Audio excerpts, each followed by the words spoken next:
Hello students, आज का हम लोगों का लेक्चर है जो क्लास 10th में हम लोग रिसोर्स एंड डेवलपमेंट पढ़ रहे हैं। उसमें आज हम लोग लैंड यूटिलाइजेशन को पढ़ेंगे और इस टॉपिक को हम लोग आज कंप्लीट करेंगे। तो लैंड यूटिलाइजेशन देखिएगा, तो लैंड यूटिलाइजेशन में land resource are use for the following purpose, मतलब जो टोटल एरिया है उसको किस किस पर्पज से यूज किया जाता है। तो फर्स्ट पॉइंट है फॉरेस्ट। तो बहुत सारा लैंड ऐसा है जो क्या है, जो फॉरेस्ट है, ठीक है। तो लैंड का एक पार्ट क्या हो गया, फॉरेस्ट। दूसरा वाला पॉइंट क्या है, land not available for cultivation. वो लैंड जो कि कल्टीवेशन के लिए, एक तो फॉरेस्ट वाला पार्ट हो गया, दूसरा वो लैंड जो जहाँ कल्टीवेशन नहीं होता है। तो उनको दो पार्ट में डिवाइड किया गया, बैरन एंड वेस्ट लैंड, यानी कि जो अनउपजाऊ यानी कि अनफर्टाइल और जो वेस्ट लैंड पड़ी हुई है, पहला वो। दूसरा land put to non agriculture uses, जैसे बिल्डिंग, रोड्स और फैक्ट्री। ये मतलब जो नॉन एग्रीकल्चर एक्टिविटी हो रही है वो भी क्या है, वो भी मतलब वैसी लैंड है जो कल्टीवेशन के लिए यूज नहीं हो रही। तो पहला पार्ट लैंड का क्या हो गया, फॉरेस्ट। दूसरा पार्ट वो लैंड जो कि कल्चरेबल नहीं है, ठीक है, जो यानी कि कल्टीवेशन के लिए अवेलेबल नहीं है। तो पहला point barren and waste land, और दूसरा पॉइंट क्या हो गया, नॉन एग्रीकल्चर यूजेज के लिए, जैसे बिल्डिंग्स, ये सब हो गया। Third, other uncultivated land excluding fallow land. तो पहला वाला जो पार्ट मतलब उसमें हो गया फॉरेस्ट, दूसरा वाला पार्ट हो गया जो कल्टीवेशन के लिए अवेलेबल नहीं है लैंड, तीसरा वाला पार्ट है other uncultivated land excluding fallow land. तो जो फैलो लैंड को छोड़ करके जो दूसरी अनकल्टिवेटेड लैंड है वो कौन सी, परमानेंट पास्चर ग्रेजिंग लैंड। वो लैंड जिसका यूटिलाइजेशन परमानेंट पास्चर यानी कि जानवरों के चारे के लिए और ग्रेजिंग के लिए यूज होता है वो। दूसरा point, land under miscellaneous tree crop. वो लैंड जहाँ मिसलेनियस ट्री यानी कहीं कोई ट्री लगा, जैसे आप सड़कों में जाओगे, रोड के दोनों तरफ के अलग अलग टाइप के ट्री लगे हुए हैं, तो उस टाइप का, ठीक है, मिसलेनियस ट्रीज क्रॉप, और जो कि नेट सोन एरिया में इंक्लूड नहीं है। नेट सोन एरिया क्या कहलाता है, हमने 1 बीघा में वीट का क्रॉपिंग किया तो वो क्या है, नेट सोन एरिया। लेकिन हमें रोड के इस तरफ उस तरफ हमने कोई खेती नहीं की ना, तो वो लैंड, ठीक है। और जो तीसरा पार्ट है कल्चरेबल वेस्ट लैंड, ठीक है। कल्चरेबल वेस्ट लैंड क्या है, left uncultivate for more than 5 agriculture year. जो 5 एग्रीकल्चर ईयर से जिसमें हमने कोई कल्टीवेशन नहीं किया है उसका अपन लोग क्या बोलेंगे, कल्चरेबल वेस्ट लैंड। अब चौथा पॉइंट है फैलो लैंड। फैलो लैंड में दो टाइप है, current fallow land, other than current fallow land. तो करेंट फैलो लैंड क्या है, जो एक एग्रीकल्चर ईयर से जिस लैंड का अपन यूज नहीं किया है वो करेंट फैलो लैंड, और other than current fallow land क्या, 1 से 5 साल तक, ठीक है। 5 से ज़्यादा हो जाएगा तो अपन तीसरे पॉइंट में पहुंच जाएंगे, कौन सी लैंड हो जाएगी, वो कल्चरल वेस्ट लैंड हो जाएगी, ठीक। तो पाँचवा पॉइंट है हम नेट सोन एरिया। तो वो area shown more than once in an agriculture year plus net sown area is known as gross cropped area. तो देखो साल में जो क्या होगा, जो एरिया कल्टीवेट किया जाएगा वो नेट सोन, जितना एरिया कल्टीवेट किया जाएगा। अब कुछ फार्मर्स क्या करते हैं, एक साल में 2 खेती करते हैं, 3 बार क्रॉप प्रोड्यूस करते हैं। तो अगर हम ग्रॉस क्रॉप एरिया निकालेंगे तो जैसे हमारा 1 बीघा खेत है उसको हमने 3 बार कल्टीवेट किया तो वो 3 बार काउंट किया जाएगा ग्रॉस क्रॉप्ड एरिया में, ठीक है, जिसको ग्रॉस क्रॉप्ड एरिया बोलते हैं। अब जो अगला टॉपिक है हमारा लैंड यूज पैटर्न इंडिया, कि इंडिया में लैंड का यूटिलाइज करने का तरीका क्या है। तो the use of land determined both by physical factors such as topography, climate, soil type, density, technological capability and cultural and traditions etc.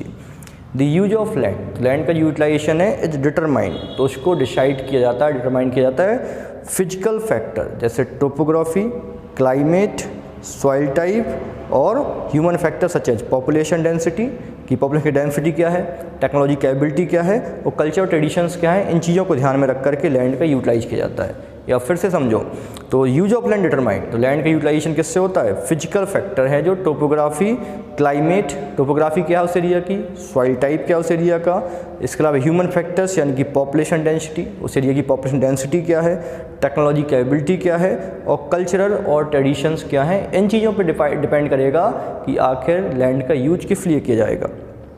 Total geographical area of India is 3.28 million square kilometre. Total ये हमारा कितना है, 3.28 million square kilometre है। However is available only for 93%, लेकिन 3.28 lakh square kilometre area है उसका केवल और केवल हम लोग या मैक्सिमम जो हम लोग 93% लैंड का यूज करते हैं, ठीक है। क्यों, because the land use reporting for most of the north east state except Assam has not done fully, क्योंकि जो प्रॉपर लैंड है उसमें कुछ एरिया असम के अलावा बहुत सारे एरिया ऐसे हैं जिसको हमने अपने में काउंट किए लेकिन उसका अपन लोग प्रॉपर यूज नहीं कर पाते हैं। इसके अलावा सम ऑफ सम एरिया जो जम्मू कश्मीर को भी 3.28 में काउंट किया है, उसका कुछ पार्ट क्या है POK है, पाकिस्तान ऑक्यूपाइड कश्मीर है, तो वो भी अपन लोग यूज नहीं कर पाते हैं। ठीक है, आगे देखिएगा इसके, the land under permanent pasture has also decrease, वो लैंड जो कि परमानेंट पास्चर के अंडर है वो लगातार कम होती जा रही है। How are be able to feed our huge cattle population, और वो लैंड अगर धीरे धीरे कम हो रही तो आखिर हम अपनी लैंड पॉपुलेशन को कैसे उनको फीड करेंगे, उनके फूड का अरेंजमेंट कैसे करेंगे। Huge on this pasture land and what are the consequence of it, और इसका फिर कॉन्सिक्वेंस क्या निकलेगा, इसका आउटकम क्या निकलेगा, रिजल्ट क्या निकलेगा अगर हम अपने जो कैटल है उनको फीड नहीं कर पाएंगे तो। Most of the other than the current flow land are either of poor quality, और मैक्सिमम जो लैंड है कौन सी, other than the current flow land. ठीक है, अदर देन जो करेंट फ्लो लैंड है वो मैक्सिमम कैसी है, पुअर क्वालिटी की है, या फिर cost of cultivation are very high. ठीक है, उसमें या फिर लैंड पे कल्टीवेशन करने का कॉस्ट बहुत ज़्यादा आएगा। जो other than current flow land है या तो बेकार ही है या उसको यूज करेंगे उसमें कल्टीवेशन तो बहुत ज़्यादा हाई कॉस्ट आएगी। Hence these lands are cultivated once or twice in about 2 to 3 years, इसलिए 2 से 3 साल में उसको 1 या 2 बार कल्टीवेट करते हैं। And these are included in the net sown area, और उस एरिया को भी जो कल्चरेबल वेस्ट लैंड है या other than current flow land है उसको भी अगर हम किस में इंक्लूड कर लें, नेट सोन एरिया में, तो क्या होगा 54% टोटल रिपोर्टिंग एरिया। तब भी अपने पास जो टोटल एरिया है उसका 54% अपन लोग किस लिए यूज करेंगे, एग्रीकल्चर पर्पज से। The pattern of net sown area, तो नेट सोन एरिया का जो पैटर्न है मतलब कहाँ पे कितना एरिया क्रॉपिंग का है, तो जो नेट सोन एरिया का जो पैटर्न है varies greatly from one state to another, तो कहाँ पे कितना % एरिया नेट सोन एरिया है हर एक स्टेट में अलग अलग है। जो प्लेन रीजन है वहाँ पे नेट सोन एरिया ज़्यादा होगा, और जहाँ जो प्लेन लैंड नहीं है वहाँ पे नेट सोन एरिया कम होगा। It is over 80% total area in Punjab and Haryana, तो पंजाब हरियाणा में नेट सोन एरिया 80% है, जबकि जो अरुणाचल प्रदेश, मिजोरम, मणिपुर, अंडमान निकोबार जो हिमालयन रीजन्स हैं वहाँ पे एरिया कितना है 10% है। ठीक है, तो हमने ये देखा कि जो मतलब जो एरिया एक तो जो ग्रेजिंग के लिए यूज हो रहा है तो लगातार कम होता जा रहा है, जो नेट सोन एरिया है वो कितना क्या है और उसका डाइवर्जन किस तरीके से है। अब इसके बाद उसने बोला forest area in the country is far lower than the desired 33% of the geographical area, तो हमारा डिजायर्ड ये होता है हर एक कंट्री का कि उसके पास जो टोटल एरिया का 33% एरिया क्या होना चाहिए, फॉरेस्ट होना चाहिए, जो कि हमारी कंट्री का काफ़ी कम है। As it was outline the national forest policy, जो 1952 में नेशनल फॉरेस्ट पॉलिसी बनी थी उसमें कहा गया था कि जो टोटल लैंड है उसका 33% क्या होना चाहिए, फॉरेस्ट होना चाहिए, जिससे कि हम काफ़ी पीछे हैं। इट वाज कंसीडर एसेंशियल, ये क्यों एसेंशियल किया गया 1952 में, it was consider essential for maintenance of ecological balance, मतलब इन्वायरमेंट बैलेंस बना रहे इसलिए ऐसा किया गया। The livelihood of millions of people who live on the fringes of this forest, और जो फ्रिंजेज यानी फॉरेस्ट के कॉर्नर्स में रह रहे हैं वो इस पे क्या हैं, डिपेंड्स अपॉन इट। ठीक है, जो इस एरिया में रहने वाले हैं उन पे वो डिपेंडेंट हैं। A part of the land is termed as wasteland and land put to other non-agriculture uses. A part of the land का एक बहुत बड़ा part is termed as wasteland, उसको wasteland के तौर पे कंसिडर किया गया है, and land put to other non-agriculture uses, और उसको अपन लोग उस लैंड को अपन लोग केवल नॉन एग्रीकल्चर पर्पज से यूज कर सकते हैं। वेस्टलैंड इंक्लूड, वेस्टलैंड में क्या आएगा, जो रॉकी लैंड्स है, ठीक है, जो एरिड एरिया है, जो डेजर्ट एरिया है, and land put to other non agriculture uses. ठीक है, जैसे सेटलमेंट्स, रोड्स, रेलवे इंडस्ट्री, इन सब में यूज हो रहा है वो क्या है, वो सब एरिया, वो सब लैंड नॉन एग्रीकल्चर, जो अभी हमने पढ़ा, ठीक है, उस नॉन एग्रीकल्चर यूजेज में उसका यूटिलाइजेशन होगा।